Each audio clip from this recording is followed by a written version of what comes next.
Hello everyone, today's video is one of my favorites to film, and that is making a very doable, structured, absolutely not ambitious at all TBR for August. All the books that I plan to read and reviews that you can look forward to from me at the end of the month, so be sure to subscribe if you're not. You sure don't want to miss them. They're very cohesive and not word vomity at all. This is actually one of the most exciting TBRs I've made in quite a while. I am so pumped for all of these books. Plus, we're getting closer to fall and winter, the best time of year. Happy times are ahead, and August is going to be awesome. I know it's still summer, but it's just one more month that we have to deal with, you know? This heat is killing me. Let's just dive into the stack already. I have two books here that release in September, so it's my heroic duty to read these and let you know if they're good or not. And the first one is one of like the three most anticipated books of the year for me, and that is The Hexologist. I still can't believe that I have this in my hands. I interviewed Josiah Bancroft a couple years ago when his finale for the Tower of Babel series was coming out, one of my favorite series of all time, and he talked about this book he was working on at the time, and I've been highly anticipating it ever since, and now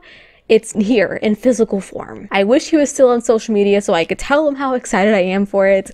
This is an urban fantasy mystery that is giving me a lot of Sherlock Holmes vibes, possibly, and the synopsis reminds me of The Last Mile in Cinder City. I know that's a lot of comparisons, and I haven't even read it yet. That's just how my brain works. It follows a husband and wife, aka the Hexologists, as they help the citizens of the city that they live in. A city full of magic, and they have to solve a juicy mystery together. Now, this is my type of romance. A couple that have already been together for years, settled down to solve some crime involving magic. That sounds so lovely. It's a little different from the Tower of Babel, as those characters were newlyweds, but yeah, I need to go read this now. All right, moving on to the next book that I want to read that also releases in September.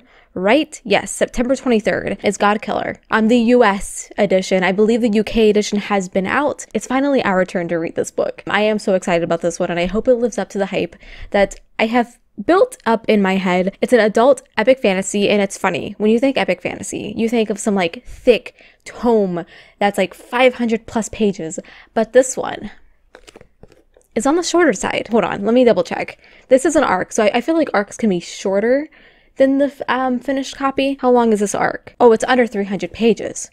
Wow.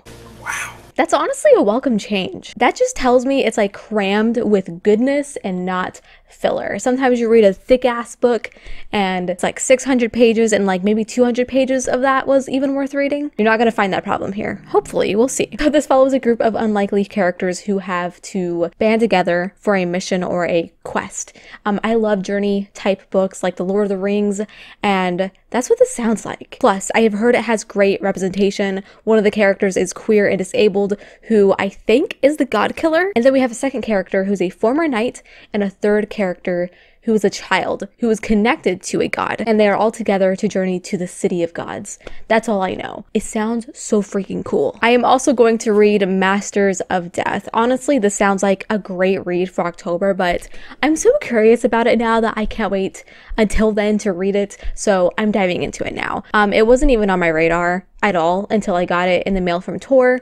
I read the synopsis and my interest was piqued. Like my reader meter was like redlining. We follow Fox, the godson of death, and Vi, or V, I think V, a vampire trying to sell a haunted house. I kind of hope that this is more on the spooky side of whimsy and funny.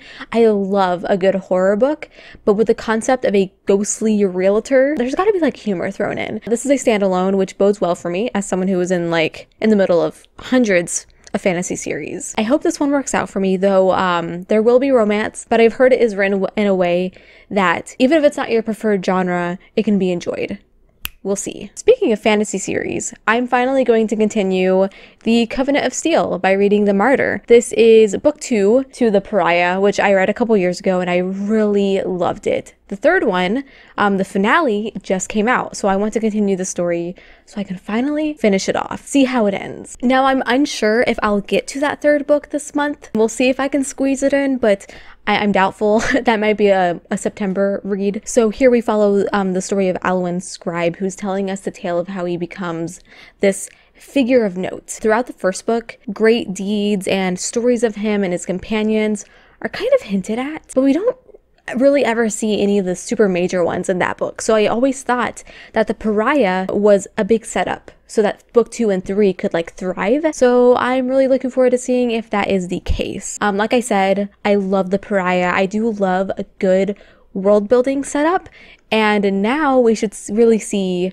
some action and betrayals. And finally, I have Ascendant. The author was so very generous to send me the first 3 books of the series.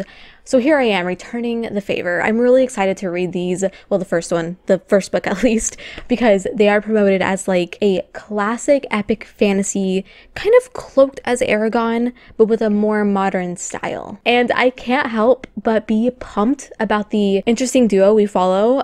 Basically a kitchen errand boy who bonds with a blind dragon and takes care of it. I'm always in the mood for a good dragon fantasy, but this just sounds like it's way more in depth. Of course there be dragons, but there's also something called the Scourge, which is allowing the undead to roam the lands and leave destruction in their wake. I can't help but think of the Draugrs from Skyrim, and our kitchen boy must learn to harness the powers from his dragon's core to save the world.